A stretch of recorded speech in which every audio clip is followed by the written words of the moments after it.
સતત અપડેટ આપના સુધી આ પહલગામ હુમલા પછી કાર્યવાહીને આપણે આપી રહ્યા છીએ। પહલગામ હુમલા મુદ્દે કોંગ્રેસ નેતાઓને નિર્દેશ આપવામાં આવ્યા છે। સૂત્રો દ્વારા જાણકારી મળી રહી છે।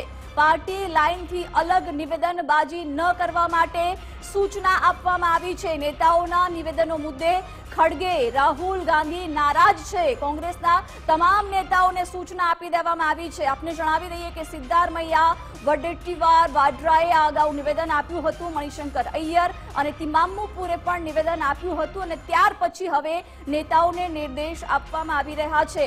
વિગતો સાથે ન્યૂઝરૂમથી મારા સહયોગી ઉમંગ જોડાઈ ગયા છે। ઉમંગ, પાર્ટી લાઇનથી અલગ નિવેદનબાજી ન કરવા માટે થઈને હવે કોંગ્રેસ દ્વારા સૂચના આપી દેવામાં આવી છે।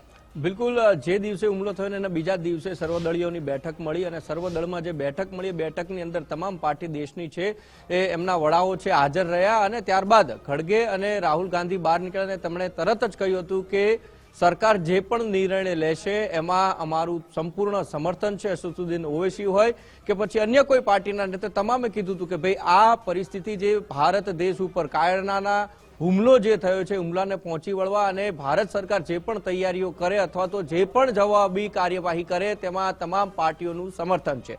પરંતુ કોંગ્રેસના કેટલાક નેતાઓએ સવાલ ઉભા કર્યા હતા, પ્રશ્નાર્થ ઉભા કર્યા હતા અને નિવેદનબાજી જે કરી હતી। આ કેટલાક નેતાઓની એવી ટેવ છે કે કોઈ પણ વસ્તુ દેશની અંદર બને, ઘટના બને તો તેને સીધું જ રાજકીય રંગ આપવાનો પ્રયત્ન થતો છે। પરંતુ આ એક દેશ હિતની વાત છે। આ દેશના ઇન્ટરનલ મામલા ઉપર રાજનીતિ કરવી અલગ વસ્તુ છે ને રાષ્ટ્રની ભાવના સાથે જોડાઈને રાષ્ટ્રએ જ્યારે અન્ય દુશ્મન દેશને જ્યારે જવાબ આપવાનો છે ત્યારે તમામ દેશની એક પાર્ટી એક થઈ છે। પરંતુ કોંગ્રેસના કેટલાક નેતાઓએ જે નિવેદનબાજી કરી હતી, રાજકીય રંગ આપવાનો જે પ્રયત્ન કર્યો હતો એના નિવેદનો થકી જ તેમનું જે મહુડી મંડળ એટલે કે ખડગે અને રાહુલ ગાંધી છે નારાજ થઈ ગયા છે। સ્પષ્ટ સૂચના છે તમામ રાજ્યના પ્રમુખો અને સાથે જ તમામે નેતાઓ, પ્રવક્તાઓને આપી દેવામાં આવ્યું છે કે ભાઈ પાર્ટીની એક જ લાઈન છે। સરકાર જે પણ નિર્ણય કરે, જે સવાલો છે, જે સવાલો ઉઠાવવાના હતા એ ઉઠાવી લીધા છે પાર્ટીના અધ્યક્ષ સ્થાનેથી અને ત્યારબાદ હવે કોઈ પણ એવી નિવેદનબાજી ન કરે કે જેથી કરીને પાર્ટીની લાઈન જે છે ખરડાય અને સાથે સાથે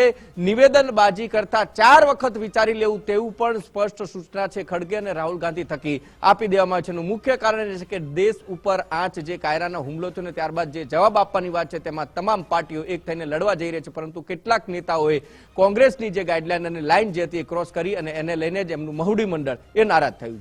જી ઉમંગ, આભાર જાણકારી માટે। તો પહલગામ આતંકી હુમલા પછી જ સીસીએસની બેઠકમાં જ કોંગ્રેસ દ્વારા ક્લિયર કરવામાં આવ્યું હતું કે આ વખતે સરકારની સાથે છીએ। તેમ છતાં કેટલાક નેતાઓએ વિરુદ્ધ જઈને સવાલો ઉઠાવ્યા હતા અને હવે કોંગ્રેસ હાઈકમાન્ડ તરફથી આ નિર્દેશ અપાયો છે।